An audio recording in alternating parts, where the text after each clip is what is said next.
ವಿಶ್ವವಿಖ್ಯಾತ ಮೇಲುಕೋಟೆ ವೈರಮುಡಿ ಉತ್ಸವಕ್ಕೆ ಕ್ಷಣಗಣನೆ.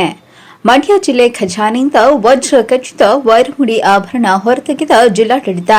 ಡಿಸಿ, ಎಸ್ಪಿ ಸೇರಿದಂತೆ ಹಲವು ಅಧಿಕಾರಿಗಳಿಂದ ಪೂಜೆ ಸಲ್ಲಿಕೆ. ಜಿಲ್ಲಾಧಿಕಾರಿ ಡಾ ಕುಮಾರ್, ಎಸ್ಪಿ ಎನ್ ಯತೀಶ್ ಹಾಗೂ ಸಿಇಒ ನೇತೃತ್ವದಲ್ಲಿ ಪೂಜೆ ಸಲ್ಲಿಸಲಾಯಿತು.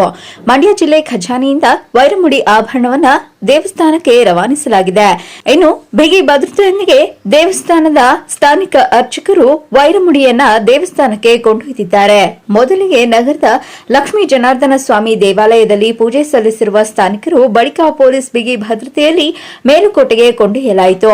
ಮಂಡ್ಯ, ಶ್ರೀರಂಗಪಟ್ಟಣ, ಪಾಂಡವಪುರ ಪಟ್ಟಣ ಮಾರ್ಗವಾಗಿ ಮೇಲುಕೋಟೆಗೆ ರವಾನೆ ಮಾಡಲಾಗಿದ್ದು, ಇಂದು ರಾತ್ರಿ ಅಧಿಕಾರಿಗಳ ಸಮ್ಮುಖದಲ್ಲಿ ಆಭರಣಗಳ ವರ್ಗಾವಣೆ ಬಳಿಕ ಚಲುವನಾರಾಯಣ ಸ್ವಾಮಿಗೆ ತೊಡಿಸಿ ವೈರಮುಡಿ ಉತ್ಸವ ಜರುಗಲಿದೆ. ವಿಶ್ವ ಪ್ರಸಿದ್ಧ ಮೇಲುಕೋಟೆ ವೈರಮುಡಿ ಉತ್ಸವದ ಬಗ್ಗೆ ಈಗಾಗಲೇ ಜಿಲ್ಲಾ ಆಡಳಿತದಿಂದ ಎಲ್ಲ ಸಿದ್ಧತೆಗಳನ್ನು ಕೂಡ ಮಾಡಿಕೊಳ್ಳಲಾಗಿದೆ.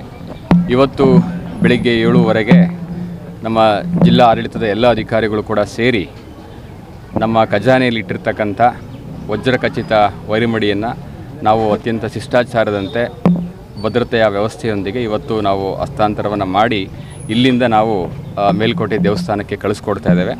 ಹೋಗುವಂಥದ್ದೇ ಶಿಷ್ಟಾಚಾರದ ಪ್ರಕಾರ ಎಲ್ಲ ಸಿದ್ಧತೆಗಳನ್ನು ಮಾಡ್ಕೊಂಡಿದ್ದೇವೆ, ಎಲ್ಲ ಭದ್ರತೆಗಳನ್ನು ಕೂಡ ಮಾಡ್ಕೊಂಡಿದ್ದೇವೆ.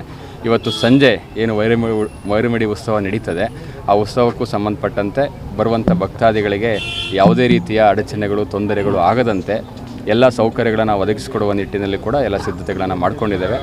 ವಿಶ್ವಪ್ರಸಿದ್ಧ ವೈರಮುಡಿ ಒಂದು ಮೇಲುಕೋಟೆ ಉತ್ಸವವನ್ನು ಜಿಲ್ಲಾಡಳಿತದ ವತಿಯಿಂದ ಸಾರ್ವಜನಿಕರು ಕೂಡ ಎಲ್ಲರೂ ಸಹಕರಿಸಬೇಕು. ಈ ಒಂದು ವೈರಮುಡಿ ಉತ್ಸವವನ್ನು ಯಶಸ್ವಿಯಾಗಿ ಮಾಡಲಿಕ್ಕೆ ಸಹಕರಿಸಬೇಕಂತ ಕೇಳ್ಕೊಳ್ತೇನೆ. ಈ ಬಾರಿ ಹೇಳಿದ ಹಾಗೆ ಸಕಲ ಭದ್ರತಾ ವ್ಯವಸ್ಥೆಯನ್ನು ಕೂಡ ನಾವು ಮಾಡ್ಕೊಂಡಿದ್ದೀವಿ. ಈಗ ಹೆಚ್ಚಿನ ಸಂಖ್ಯೆಯಲ್ಲಿ ಜನ ಆಗಮಿಸುವ ನಿರೀಕ್ಷೆ ಇರೋದ್ರಿಂದ ನಾವು ಈಗಾಗಲೇ ಮೇಲ್ಕೋಟೆಯಲ್ಲಿ ಪೂರ್ವಭಾವಿ ಸಭೆಗಳನ್ನು ಮಾಡಿ ಬಂದೋಬಸ್ತ್ ಸ್ಕೀಮ್ಗಳನ್ನು ರೆಡಿ ಮಾಡಿಕೊಂಡು ಪಾರ್ಕಿಂಗ್ಗೆ ಸೂಕ್ತವಾದ ಸ್ಥಳವನ್ನು ಗುರುತಿಸಿ ಅಲ್ಲಿ ಸಾರ್ವಜನಿಕರು ಬಂದಂಥವರು ಪಾರ್ಕಿಂಗ್ ವ್ಯವಸ್ಥೆ ಆಗಿರ್ಬೋದು, ಅವರಿಗೆ ಶೌಚಾಲಯದ ವ್ಯವಸ್ಥೆ ಆಗಿರ್ಬೋದು, ಊಟದ ವ್ಯವಸ್ಥೆ ಆಗಿರ್ಬೋದು, ಎಲ್ಲದರ ಬಗ್ಗೆ ನಿಗಾ ವಹಿಸಿಕೊಂಡು ನಾವು ಭದ್ರತೆಯನ್ನು ಕೈಗೊಂಡಿದ್ದೀವಿ.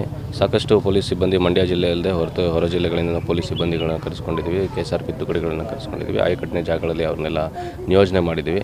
ಒಟ್ಟಿನಲ್ಲಿ ಯಾವುದೇ ಭಕ್ತಾದಿಗಳು ಬಂದಾಗ ಅವ್ರಿಗೆ ಯಾವುದು ಅನಾನುಕೂಲ ಆಗದೇ ಇರೋ ರೀತಿಯಲ್ಲಿ ನಾವು ಕ್ರಮನ ವಹಿಸಿದ್ದೀವಿ. ಹಾಗೆ ನಮ್ಮ ಮನವಿ ಏನಂದರೆ ಬಂದಂಥ ಭಕ್ತಾದಿಗಳು ಕೆಲವೊಂದು ರಿಸ್ಟ್ರಿಕ್ಷನ್ಸ್ನ ನಾವು ಹಾಕಿರ್ತೀವಿ. ಇಲ್ಲಿನ ಕಡೆ ಗಾಡಿ ಬರೋ ಹಾಗಿಲ್ಲ, ಇಲ್ಲಿ ನಿಲ್ಲಿಸೋ ಹಾಗಿಲ್ಲ ಅಂತೆಲ್ಲ, ಅದನ್ನೆಲ್ಲ ದಯವಿಟ್ಟು ಪಾಲನೆ ಮಾಡಿಕೊಂಡು ನೀವೆಲ್ಲ ಜಿಲ್ಲಾಡಳಿತಕ್ಕೆ ಸಹಕಾರ ಮಾಡಬೇಕಾಗಿ ನಾನು ಕೋರ್ಕೋತೀನಿ.